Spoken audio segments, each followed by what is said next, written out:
श्री शिवाय नमस्तुभ्यम। हर हर महादेव। दोस्तों, प्रिय भक्तजनों, आज के दिन शुक्र प्रदोष का व्रत रखा जाएगा। इस दिन भगवान शिव की पूजा करने से ऐश्वर्य, धन, सौभाग्य की प्राप्ति होती है। साथ ही यह व्रत आर्थिक लाभ, दाम्पत्य जीवन में सुख शांति के लिए और संतान की लंबी आयु के लिए किया जाता है। यह प्रदोष व्रत अर्थात त्रयोदशी का व्रत मनुष्य को सुखी और संतोषी बनाता है। अंततः जो भी भक्तजन आज के दिन प्रदोष का व्रत करते हैं और इन कथाओं को सुनते हैं, उनके घर परिवार में सदा सुख शांति बनी रहती है और उन सभी भक्तों की सभी मनोकामनाएं पूरी होती है। भगवान शिव के साथ साथ माता पार्वती का भी आशीर्वाद उन्हें प्राप्त होता है। तो आज आप सुनेंगे शुक्र प्रदोष व्रत की बड़ी ही दुर्लभ कथा। इस कथा को बड़ी ही श्रद्धा और प्रसन्न चिन्ह मन से सुनिए, प्रेम से बोलिए भगवान भोलेनाथ की जय। स्कंद पुराण के अनुसार सूत जी कहते हैं, विदर्भ देश में सत्यव्रत नाम से प्रसिद्ध एक राजा थे। धर्म पूर्वक राज्य करते हुए उनका बहुत सा समय सुखपूर्वक बीत गया। एक समय शाल्व देश के राजाओं ने विदर्भ देश पर आक्रमण कर दिया। उनके बीच भयंकर युद्ध हुआ। दोनों पक्षों की बहुत सी सेना मारी गई, परंतु अंत में विदर्भ देश के राजा भी उनके हाथों से मारे गए। विदर्भ राज की गर्भवती स्त्री दुखी होकर रात के समय राजभवन से निकलकर वन की ओर चले गई। सुबह होने पर उस रानी ने जलाशय के किनारे एक वृक्ष के नीचे एक सुंदर से पुत्र को जन्म दिया। उसके बाद वह प्यास से व्याकुल होकर जलाशय में पानी पीने गई। इतने में ही एक घड़ियाल ने आकर उसे अपना ग्रास बना लिया। वह बालक पैदा होते ही माता पिता से विलीन हो गया। जब वह नवजात शिशु वृक्ष के नीचे पड़ा हुआ जोर जोर से रो रहा था, उसी समय भगवान भोलेनाथ की कृपा से वहां पर एक उमा नाम की ब्राह्मणी पहुंची। वह अपने 1 वर्ष के बालक सुचुरत को गोद में लिए हुए थी। वह ब्राह्मणी बहुत ही गरीब और विधवा थी। वह भीख मांगकर अपना गुजारा करती थी। उस बालक को रोते हुए देखकर उसने मन ही मन सोचा कि यह तो बड़ी हैरानी की बात है कि यह नवजात शिशु, जिसकी अभी तक नाल भी नहीं कटी है, यहाँ पर पड़ा हुआ है। इसकी माता कहाँ चली गई? जब वह ब्राह्मणी सोच में डूबी हुई थी, उसी समय वहाँ से एक सन्यासी गुजरे। वह ऐसे जान पड़ते थे मानो साक्षात शंकर भगवान हो। उन श्रेष्ठ भिक्षु ने उस स्त्री से कहा, हे ब्राह्मणी, तुम इस बालक की रक्षा करो, इससे तुम्हें परम कल्याण की प्राप्ति होगी। इतना कहकर वह दयालु भिक्षु वहां से चले गए।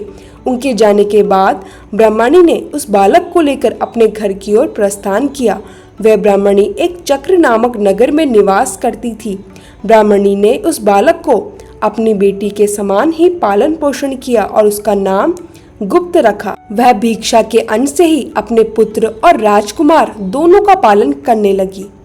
एक दिन वह ब्राह्मणी उन दोनों बालकों के साथ लेकर भीख मांगती हुई देव मंदिर में चली गई। उस समय वहां पर शांडिल्य मुनि पधारे हुए थे। शांडिल्य मुनि को देखकर ब्राह्मणी ने उन्हें प्रणाम करके पूछा, हे ब्राह्मण, एक सन्यासी के कहने पर मैं इस बालक को अपने घर ले आई हूँ। अभी तक मुझे इसके कुल का पता नहीं चला, फिर भी मैं अपने पुत्र की तरह इसका पालन पोषण करती हूँ।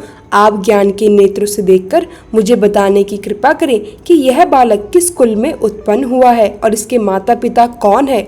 तब मुनिवर बोले, यह विदर्भ देश के राजा का पुत्र है। इतना कहकर शांडिल्य मुनि ने उस बालक के पिता के युद्ध में मारे जाने तथा उसकी माता के ग्रह द्वारा ग्रस्त होने का सब समाचार पूर्ण रूप से बताया। यह सुनकर ब्राह्मणी को और भी आश्चर्य हुआ। फिर उसने प्रश्न किया कि हे महामुनि, वह राजा सभी भोगों को छोड़कर युद्ध में क्यों मारे गए और इस बालक को यह दृढ़ता कैसे प्राप्त हुई? यह अपने राज्य को कैसे प्राप्त करेगा? यह तो मेरे पुत्र की तरह भिक्षा के अन्न से ही जीवन निर्वाह करता है। इसकी दरिद्रता के निवारण का क्या उपाय है?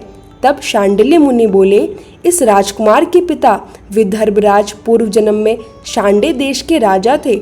एक दिन प्रदोष काल में राजा बड़ी भक्ति भाव से त्रिलोकीनाथ महादेव जी की आराधना में मग्न थे। उसी समय उनके नगर में बड़ा भारी कोलाहल मचा। उस शोर को सुनकर राजा ने बीच में ही भगवान शंकर की पूजा को छोड़ दिया और राजभवन से बाहर निकल गए।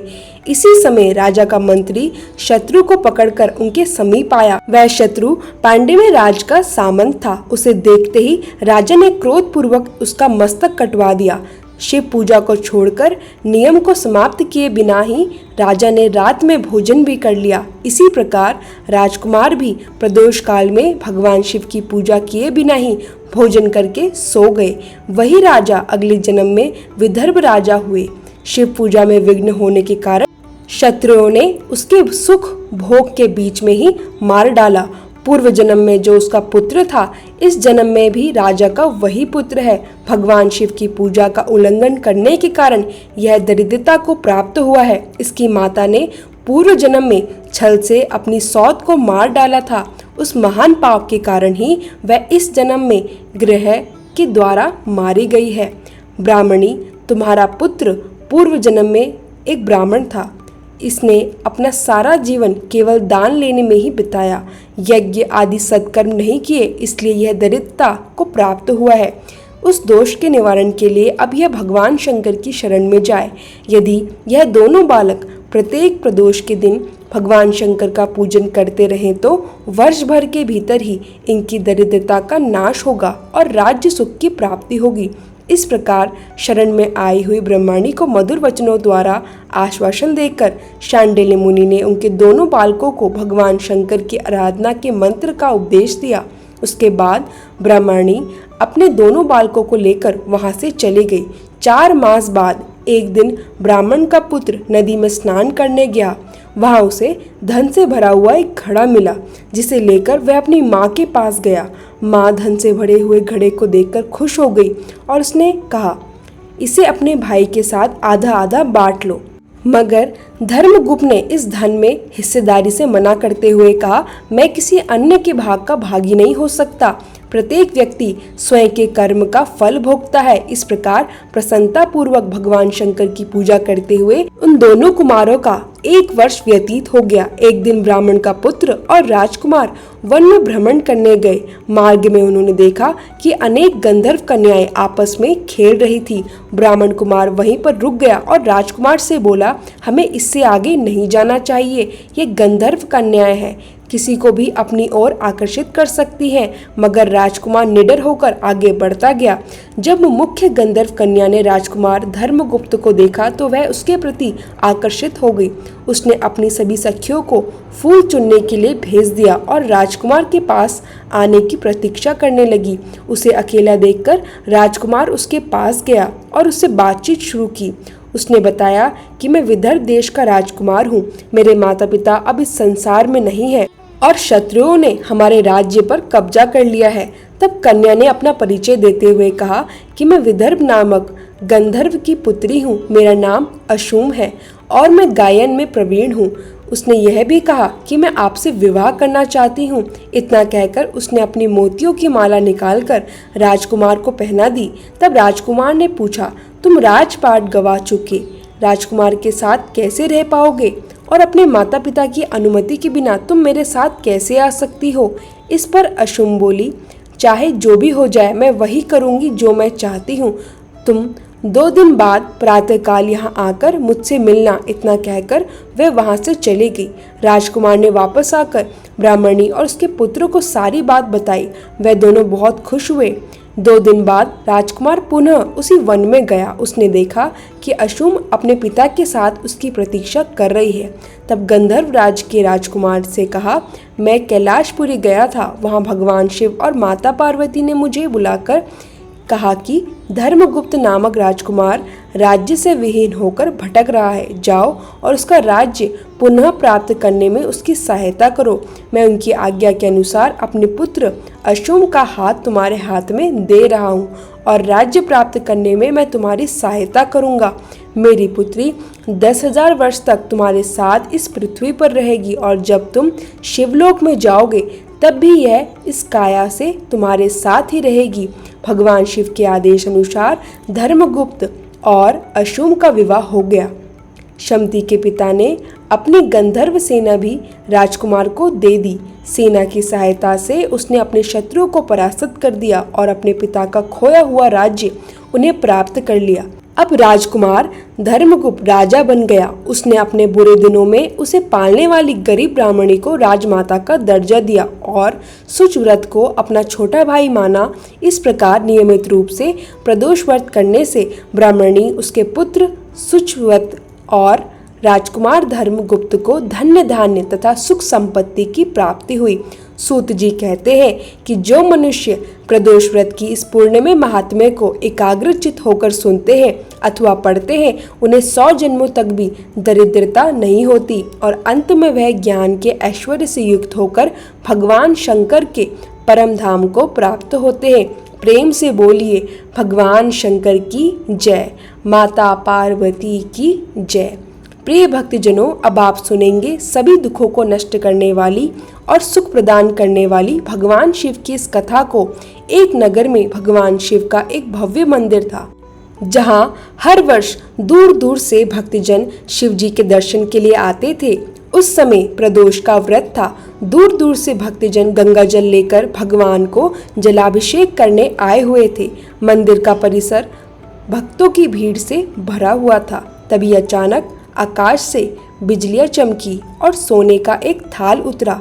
उसी के साथ एक भविष्यवाणी भी हुई कि जो कोई भगवान शंकर का सच्चा भक्त और प्रेमी होगा, उसी को यह थाल मिलेगा।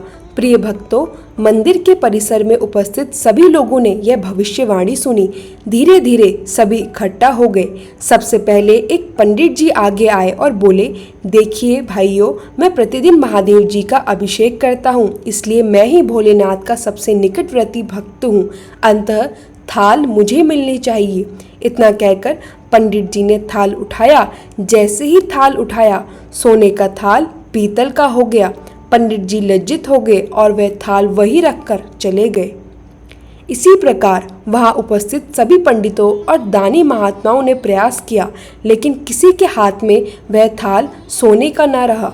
फिर नगर के राजा आए और बोले, हे प्रजाजन, मैंने महादेव के मंदिर में बहुत दान दिया है, इसलिए यह थाल मुझे मिलना चाहिए। जैसे ही राजा ने थाल उठाया, वह तांबे का हो गया। लज्जित होकर उन्होंने भी थाल वहीं रख दी। तभी एक किसान आया जो महीनों बाद प्रदोष व्रत के अवसर पर दर्शन करने आया था। वहीं दिन रात मेहनत कर परिवार का गुजारा करता। रास्ते में उसे एक भिखारी मिला। उसने अपने खाने का हिस्सा उसे दे दिया। उसने थाल देखने की इच्छा भी नहीं की, लेकिन लोगों के आग्रह पर जब उसने थाल उठाया तो सब चकित रह गए। थाल चमकदार सोने का हो गया। लोगों ने जयकारे लगाए और पूछा, भाई बताओ, तुमने कैसी भक्ति की है? किसान बोला, मैं दिन भर खेती में मेहनत करता हूँ, कभी कभी मंदिर आता हूँ, जरूरतमंद लोगों की मदद करता हूँ, बस भोलेनाथ का मन ही मन ध्यान कर लेता हूँ, यही मेरी भक्ति है। फिर उसने कहा, सच मानो, दूसरों की मदद करने की खुशी ही सबसे बड़ी पूजा है। प्रेम से बोलो, हर हर महादेव। गंगा तट पर भीड़ थी। भोलेनाथ जी माता पार्वती को साथ लिए भ्रमण कर रहे थे। पार्वती जी ने पूछा, हे प्रभु, इतने लोग गंगा स्नान कर रहे हैं, क्या सब स्वर्ग जाएंगे? शिव जी ने कहा, देवी, शरीर को गीला करना एक बात है, लेकिन स्वर्ग के लिए मन का शुद्ध होना आवश्यक है। फिर उन्होंने नाटक रचा, स्वयं को कोड़ी का रूप दिया और पार्वती जी को एक सुंदर स्त्री का। मार्ग से गंगा स्नानियों की भीड़ जाती और उन्हें देखकर फुसफुसाती। कई पुरुष पार्वती जी से कहते, तुम इतनी सुंदर हो, इस कोड़ी को छोड़कर हमारे साथ चलो। पार्वती जी क्रोधित होती, परंतु शिव जी के आदेश से मौन रही। दिन भर अनेक लोग आते गए, लेकिन अंत में एक सज्जन आए। उन्होंने दोनों को सहारा दिया। कोड़ी बने शिव को अपने कंधे पर चढ़ाकर गंगा स्नान कराया, भोजन कराया, प्रणाम किया और आशीर्वाद लेकर लौटे। शिव जी ने पार्वती से कहा, देखा देवी, इतने हजारों स्नानियों में सिर्फ एक ने अपना मन धोया, वही सच्चा पुण्यात्मा है। इसके बाद माता पार्वती ने शिव जी से पूछा, हे प्रभु, आपको बेलपत्र इतना प्रिय क्यों है? शिव जी बोले, हे शिवे, बेलपत्र मेरी जटाओं जैसा है। उसके त्रिपत्र ऋग्वेद, यजुर्वेद, समावेद, उसका वृक्ष कल्प वृक्ष है। जिसमें ब्रह्मा विष्णु शिव का स्वरूप निहित है। महालक्ष्मी ने स्वयं तपस्या कर बेल वृक्ष का रूप लिया था, इसलिए बेल मुझे बहुत प्रिय है। और फिर उन्होंने पूरी कथा सुनाई, कैसे महालक्ष्मी ने तप कर बेल वृक्ष का रूप धारण किया और भगवान विष्णु के हृदय में पुनः स्थान प्राप्त किया। एक ब्राह्मण था जो नित्य प्रति सुबह उठकर गंगा जी स्नान के लिए जाता और आकर विनायक जी की पूजा करता और विनायक जी की कहानी सुनता था। उसकी पत्नी को पूजा करना बिल्कुल अच्छा नहीं लगता था। वह क्रोधित होकर कहती, सुबह सुबह सबसे पहले पूजा में बैठ जाते हो, मैं झाड़ू पोछा करती हूँ, घर का काम करती हूँ, तुम्हें कोई काम नहीं है क्या? लेकिन ब्राह्मण उसकी बातों को सुनता ही नहीं था। एक दिन ब्राह्मण गंगा जी स्नान के लिए गया। पीछे से ब्राह्मणी ने विनायक जी की मूर्ति छुपा दी। वापस आकर ब्राह्मण ने पूछा, विनायक जी की मूर्ति कहाँ गई? तो ब्राह्मणी बोली, मुझे तो नहीं पता। ब्राह्मण ने तो न भोजन किया न जल ग्रहण किया। उसने कहा, जब तक मैं विनायक जी की पूजा नहीं कर लूंगा तब तक अन्न जल ग्रहण नहीं करूंगा। ब्राह्मणी ने बहुत समझाया लेकिन वह नहीं माना। अब क्या था, दोनों के झगड़े देख विनायक जी की मूर्ति हंसने लगी। ब्राह्मणी गुस्से में बोली, मूर्ति वहीं रखी है। इसके बाद ब्राह्मण ने मूर्ति निकालकर पूजा अर्चना की। तभी अचानक मूर्ति बोल उठी, हे ब्राह्मण, तू मुझे इतने दिन से भक्ति भाव से पूजा कर रहा है, कुछ मांग, मैं तुझे वरदान देता हूँ। ब्राह्मण बोला, हे प्रभु, अन्न मांगू, धन मांगू, जितना सुख है सब मांगू। विनायक जी ने उसे धन, अन्न, सुख, समृद्धि प्रदान की। ब्राह्मण ने मूर्ति मंदिर में रख दी और पूजा करने लगा। अब पत्नी को भी श्रद्धा जागृत हो गई। उसने भी मूर्ति को घर में रखवाकर प्रेम पूर्वक सेवा शुरू कर दी। विनायक जी महाराज से प्रार्थना है, जैसा सुख आपने इस ब्राह्मण को दिया वैसा सबको देना, कहानी कहने सुनने वाले को भी सुख देना। तो बोलिए गणेश जी महाराज जी की जय। दो देवरानी और जेठानी थी। देवरानी के पास बहुत धन था पर जेठानी गरीब थी। जेठानी गणेश जी की बहुत आराधना करती थी। वह अपनी देवरानी के घर आटा पीसने जाती। जिस कपड़े से देवरानी आटा छानती थी, जेठानी वही कपड़ा घर ले आती, उसे पानी में घोलकर पकाती और पति को खिलाती। बेचारी के पास कुछ नहीं था तो इसी जतन से वह जीवन बिताती। एक दिन देवरानी के लड़के ने देख लिया और अपनी माँ से बोला, माँ, ताई हमारे घर का वह कपड़ा ले जाती है और उसे पकाकर ताऊ जी को खिलाती है। देवरानी को बहुत गुस्सा आया। उसने जेठानी से बोल दिया, अब से ये कपड़ा यहीं छोड़कर जाया करो। जेठानी घर गई। पति ने कहा, मुझे वही आटे वाला घोल बनाकर खिला दो। उसने कहा, आज कपड़ा छोड़ना पड़ा, नहीं लाई। पति गुस्से से उसे मारने लगा। रात में रोते हुए जेठानी गणेश जी का नाम लेती हुई सो गई। गणेश जी प्रकट हुए और पूछा, कौन रो रहा है? वह बोली, हे प्रभु, मैं रोज कपड़े का घोल बनाकर पति को खिलाती थी, आज नहीं दे पाई तो उसने मुझे बहुत पीटा। गणेश जी ने कहा, मैं घर घर से तिलकूट खाकर आया हूँ, मुझे सौंच जाना है, कहाँ जाऊँ? जेठानी बोली, महाराज, मेरा घर छोटा है, कहीं भी चले जाइए। गणेश जी ने वहीं सोच कर दिया और चले गए। सुबह उठकर जेठानी ने देखा घर हीरो से जगमगा रहा है। उसके घर में धन समृद्धि भर गई। यह बात देवरानी तक पहुंची। वह बोली, मुझे भी वही सुख चाहिए। पति से जिद की, मुझे भी तुम्हारे हाथ से मारो। पति ने मारा। वह गणेश जी का नाम लेकर सोई। गणेश जी प्रकट हुए। उसने कहा, मुझे भी वैसा वर दो। गणेश जी बोले, ठीक है, तेरा घर बड़ा है, कहीं भी सोच करने दे। उन्होंने सोच किया और चले गए। सुबह उठकर देखा घर कूड़ा कचरे से भर गया। वह चिल्लाई, हे गणेश जी, आपने तो मुझे कूड़ा दिया। गणेश जी प्रकट हुए और बोले, तेरी जेठानी धर्म की भूखी थी और तू धन की भूखी है, इसलिए उसे धन्य मिला और तुझे कचरा। फिर कहा, अपने धन का आधा हिस्सा जेठानी को दे दे, तब यह कचरा मैं हटा दूंगा। देवरानी मान गई और आधा धन दे दिया। गणेश जी ने सारा कचरा हटा दिया। सबने पुकारा, हे गजानन महाराज, जेठानी जैसी कृपा सबको देना, देवरानी जैसी स्थिति किसी को न देना। जय गणेश जी महाराज। प्रेम से बोलिए माता पार्वती और भोलेनाथ जी की जय। आशा करती हूँ आपको आज की यह प्रदोष व्रत की कथाएं पसंद आई होंगी। अगर यह वीडियो अच्छी लगे तो इसे लाइक कीजिएगा और शेयर भी। कमेंट में लिखिए माता पार्वती और भगवान भोलेनाथ की जय और हमारे चैनल भागवत मार्ग को सब्सक्राइब करना ना भूलिएगा। तब तक के लिए राधे राधे श्याम।